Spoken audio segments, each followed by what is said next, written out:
Assalamualaikum warahmatullahi wabarakatuh.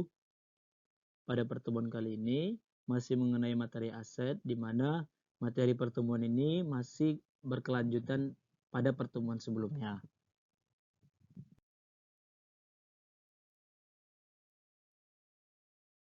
Untuk pembahasan materi ini, kami dari kelompok 7 yang beranggotakan 2 orang.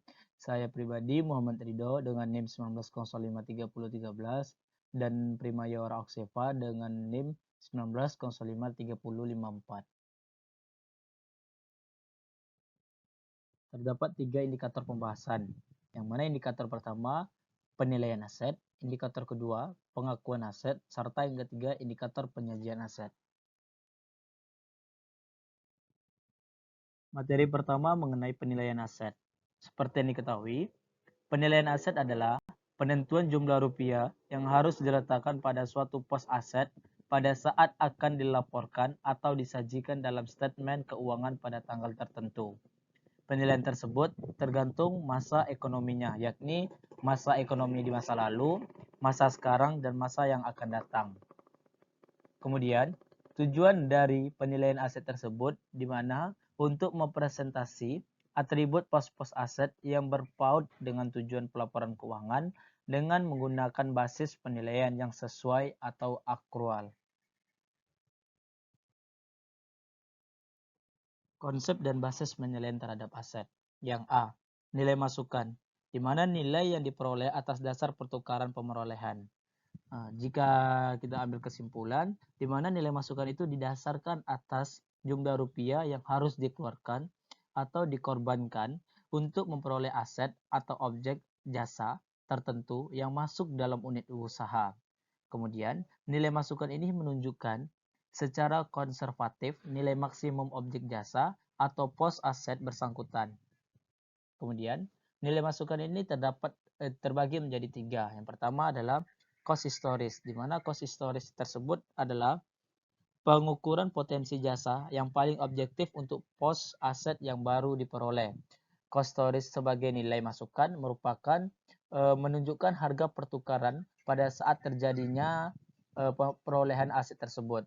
Cost historis merupakan nilai kesepakatan terendah bagi pembeli karena dianggap pembeli tidak dapat memperoleh barang atau jasa yang sama di tempat lain dengan nilai yang lebih rendah. Cost historis tersebut dapat diperoleh atau dapat memberikan jawaban dengan memiliki tiga cost lainnya, yang yakni cost bijaksana, di mana cost bijaksana adalah cost selayaknya yang manajemen bijaksana atau manajemen tersebut bisa berhati-hati bersedia membayarkan untuk suatu objek. Cost ini tidak termasuk cost yang mempresentasikan ketidaknormalan atau ketidakbijaksanaan seperti pemborosan, manipulasi, atau salah urus, bahkan bisa terjadinya kurang kompeten manajemen. Nah, oleh karena itu, cost bijaksana banyak digunakan dalam penentuan tarif pelayanan publik dengan alasan bahwa demi kepentingan publik, cost ketidaknormalan tidak selayaknya dialihkan ke publik atau pelanggan. Kemudian, bagian yang kedua adalah cost standar, di mana cost standar adalah cost yang seharusnya terjadi dalam kondisi proses produksi tertentu yang diasumsi. Layaknya cost seperti cost bijaksana, cost ketidakefisienan dan ketidakpastian menganggur dikeluarkan dari cost yang terjadi dalam proses produksi. Bagian yang ketiga ada namanya cost asli, di mana cost asli merupakan suatu cost aset bagi perusahaan yang pertama kali menempatkannya untuk digunakan dalam layanan publik. Cost aset ini walaupun bermanfaat untuk penetapan layanan publik, cost asli tidak relevan untuk tujuan penilaian aset karena cost asli tersebut tidak merefleksikan penghargaan kesepakatan. Kemudian cost pengganti. Cost pengganti merupakan jumlah rupiah harga pertukaran yang diperlukan saat ini oleh unit usaha untuk memperoleh aset yang sama sejenis. Nah, di mana harga pertukaran dan kondisinya atau penggantinya yang setara atau ekuivalen tersebut ditentukan dari pasar barang yang sekarang digunakan oleh kesatuan usaha ataupun input market, sehingga harga pertukaran akan menggambarkan dengan tepat nilai aset yang bersangkutan. Yang ketiga, Kos harapan. Kos harapan atau yang sekarang kita sebut dengan kos harapan adalah nilai sekarang pembayaran kas yang ada di masa datang. Kos harapan tersebut di mana nilai pengorbanan ekonomi di masa datang seandainya potensi jasa aset tersebut diperoleh secara bagian demi bagian dan bukan sekaligus.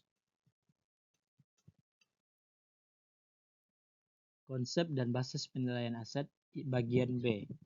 Nilai keluaran, di mana nilai keluaran didasarkan atas jumlah rupiah kas atau penghargaan lainnya, bisa saja non-kas, yang diterima suatu unit usaha apabila suatu aset atau potensi jasa akhirnya keluar dari kesatuan usaha melalui pertukaran ataupun konversi aset tersebut. Secara umum, penilaian ini lebih berpaut dengan aset yang tujuannya adalah dijual atau dikonversi menjadi kas dan bukan digunakan untuk kegiatan produksi. Nah, nilai keluaran terdapat beberapa bagian dasar penilaian yang dapat digunakan untuk tiap pos aset dan dapat dinilai menurut dasar yang paling sesuai dengan tujuan pelaporan tiap pos tersebut. Yang pertama, harga jual masa lalu. Harga jual masa lalu ini sebenarnya menunjukkan kas yang cukup pasti akan diterima dari konversi suatu pos aset yang timbul karena transaksi masa lalu. Pos yang mempunyai atribut semacam ini atau semacam harga jual masa lalu ini adalah contohnya piutang usaha karena jumlah rupiah piutang usaha merupakan harga jual masa lalu. Oleh karena itu, harga jual masa lalu merupakan salah satu bentuk khusus penilaian yang disebut nilai terrealisasi neto. Nilai terrealisasi neto dapat diterapkan tidak hanya untuk piutang tetapi juga untuk sediaan barang. Kemudian, kedua, harga jual sekarang. Harga jual sekarang di mana kegiatan didasarkan pada anggapan bahwa perusahaan akan berlangsung terus-menerus dan transaksi dilaksanakan dalam pasar yang normal. Harga jual sekarang diukur berdasarkan harga pasar barang yang sejenis dengan kondisi yang sama terhadap aset yang ada. Harga jual ini didasari oleh konsep setara tunai sekarang. Setara tunai apa yang terjadi atau apa yang sesuai dengan pasar barang yang ada. Kemudian yang ketiga, nilai terrealisasi harapan. Di mana nilai terrealisasi harapan ini adalah penerimaan kas atau potensi jasa masa yang akan datang yang jumlah dan waktunya cukup pasti. Untuk penilaian sekarang suatu aset, nilai terrealisasi harapan harus didiskon menjadi nilai terrealisasi harapan sekarang atau penerimaan kas atau potensi jasa atau masa datang diskonan. Dasar ini dapat digunakan apabila harapan penerimaan kas atau setaranya cukup pasti dan senggang waktu yang sampai penerimaan cukup panjang, tetapi saat atau tanggal penerimaan pasti. Pos yang dapat menggunakan dasar penilaian ini misalnya investasi dalam obligasi, piutang wesel jangka panjang, dan deposito berjangka. Dasar penilaian ini lebih bermanfaat dan valid untuk menilai investasi tunggal dan perusahaan secara keseluruhan dari sudut pandang investor. Untuk penilaian aset secara individual, dasar penilaian ini mengandung beberapa kelemahan. Yang pertama, kalau tidak ada pasar untuk aset bersangkutan, penentuan aliran kas masa datang bersifat subjektif. Yang kedua, pemilihan tarif yang cukup representatif untuk mereleksi risiko tiap aset sangat problematik. Yang ketiga, aliran kas ke perusahaan dihasilkan oleh seluruh aset sebagai satu kesatuan dalam menghasilkan produk yang akhirnya dijual untuk mendatangkan kas. Serta yang keempat, memperkuat alasan 3 di atas di mana beberapa aset memang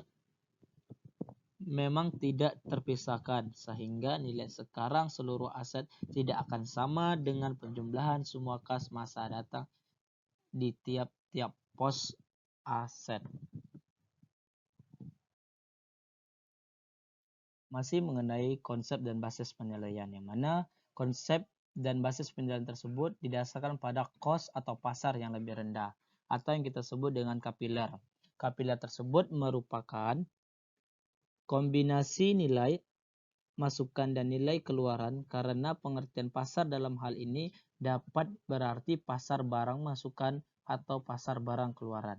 Untuk sediaan barang, pasar mengacu ke nilai masukan karena barang biasanya dijual pada pasar yang berbeda dengan harga lebih tinggi. Sementara itu, untuk surat-surat berharga, pasar mengacu ke nilai keluaran karena surat berharga dijual belikan pada pasar yang sama, sehingga cost dan harga jual keduanya dipandang sebagai nilai atau harga kesatuan.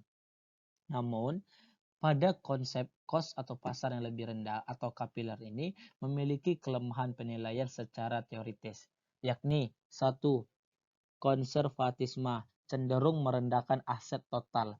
Hal ini disebabkan nilai sediaan tidak pernah dilaporkan lebih tinggi dari kos pemerolehan. Dalam hal manfaat barang tetap atau barang jual barang meningkat di masa datang, penilaian aset secara keseluruhan akan tersaji terlalu rendah, yang mana sebaliknya lebih rendahnya nilai aset tidak merugikan kreditor tetapi dapat menyesatkan pemegang saham. Yang kedua, lebih rendahnya sediaan akhir pada suatu periode akan berakibat lebih rendahnya biaya dalam bentuk kos barang terjual pada periode-periode berikutnya, sehingga laba menjadi lebih tinggi. Ketika lebih tingginya laba ini diakibatkan oleh untung yang terrealisasi bersamaan dengan terjualnya sediaan barang. Karena untung tidak terrefleksi dalam statement laba rugi sediaan barang. Statement laporan laba rugi, laba bersih yang dilaporkan tidak terandalkan daya prediksinya dan tidak dapat menggambarkan efisiensi atau kinerja manajemen secara tepat. Yang ketiga, terjadinya inkonsistensi penilaian baik dalam suatu tahun antar periode. Karena penilaian antar periode dapat berubah-ubah dari kos ke pasar, penilaian ini dapat mengakibatkan penilaian dalam suatu periode secara internal tidak konsisten. Artinya apa? Dapat terjadi berbagai pos-pos aset yang dinilai dengan dasar penilaian yang berbeda, yang satu cost dan yang lainnya pasar. Serta yang keempat, kelemahan keempat itu salah satu argumen digunakan metode kapiler ini adalah bila terjadi penurunan manfaat akibat kerusakan, keusangan, perubahan harga, atau kemampuan mendatangkan laba, maka selayaknya lah bahwa kos juga harus diturunkan. Argumen ini tidak kuat karena nilai terrealisasi bersih dari penjualan barang dapat saja tidak berubah karena hanya kos yang berubah atau kos yang diturunkan.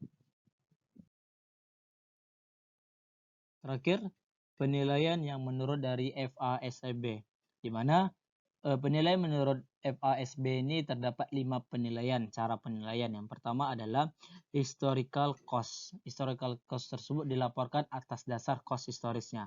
Atau dengan kata lain, cost historis ini tentunya disesuaikan dengan jumlah bagian yang telah didepresiasi atau diamortisasi terhadap aset tersebut. Contohnya tanah, gedung, perlengkapan pabrik, dan kebanyakan sediaan yang dilaporkan atas dasar cost-nya.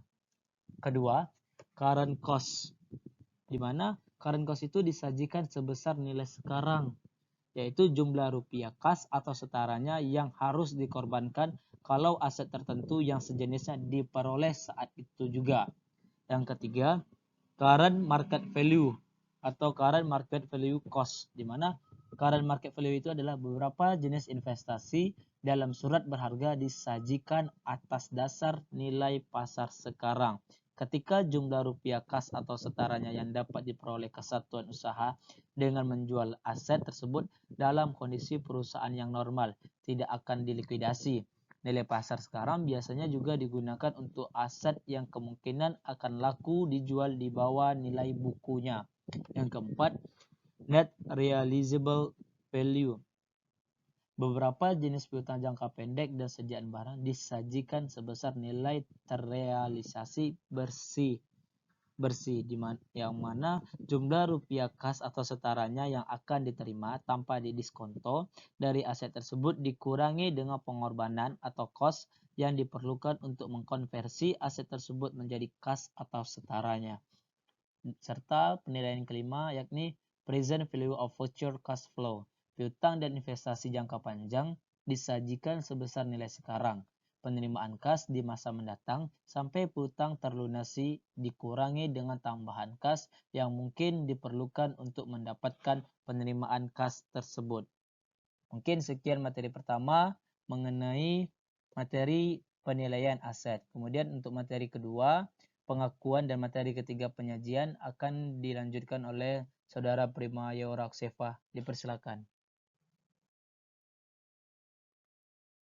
Baiklah, saya akan melanjutkan materi berikutnya yaitu tentang pengakuan aset. Aset diakui pada saat potensi manfaat ekonomi masa depan diperoleh oleh pemerintah dan mempunyai nilai atau biaya yang dapat diukur dengan andal. Biasanya berkaitan dengan masalah apakah suatu kos atau jumlah rupiah yang terlibat dalam transaksi, kejadian, atau keadaan tertentu dapat diasetkan. Hal ini biasanya dikaitkan dengan sewa guna, bunga selama masa konstruksi aset tetap, riset dan pengembangan, eksplorasi minyak dan gas bumi, serta rugi selisih kurs valuta asing atau penjebaran valuta asing.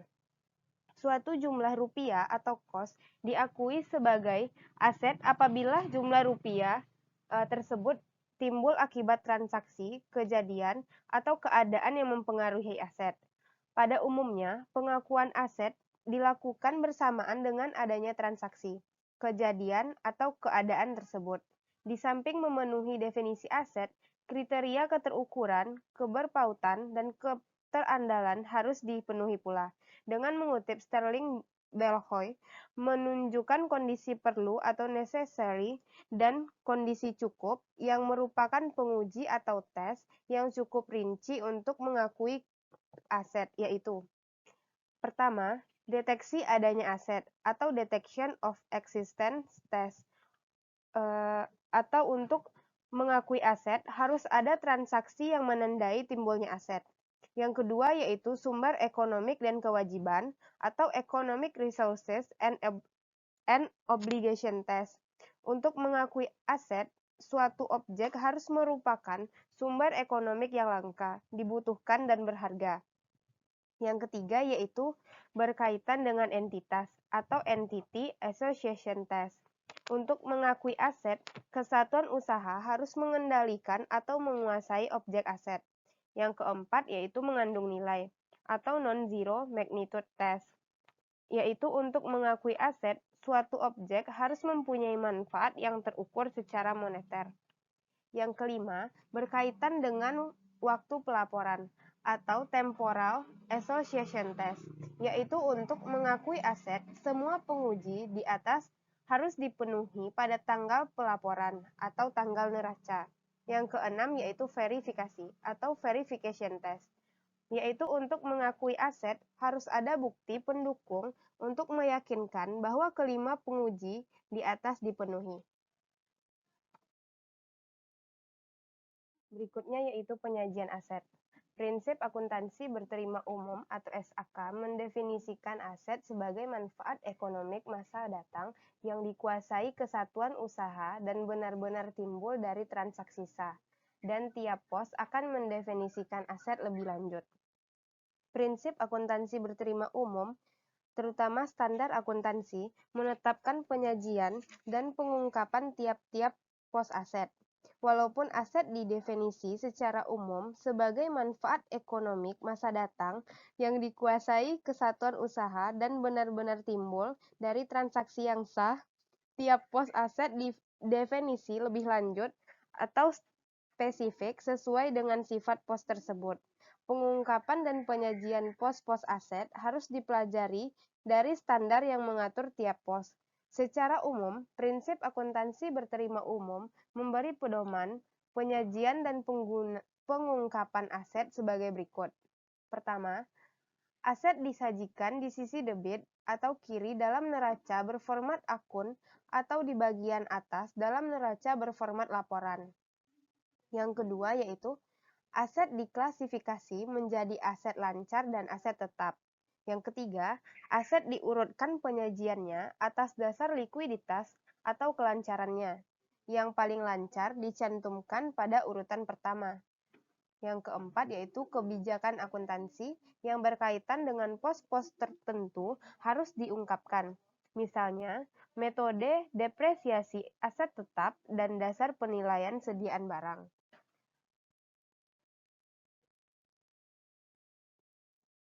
Sekian pembahasan materi dari kelompok kami tentang mengenai penilaian, pengakuan, serta penyajian aset tersebut. Lebih dan kurang mohon dimaafkan. Wabillahi taufiq wal hidayah. Assalamualaikum warahmatullahi wabarakatuh.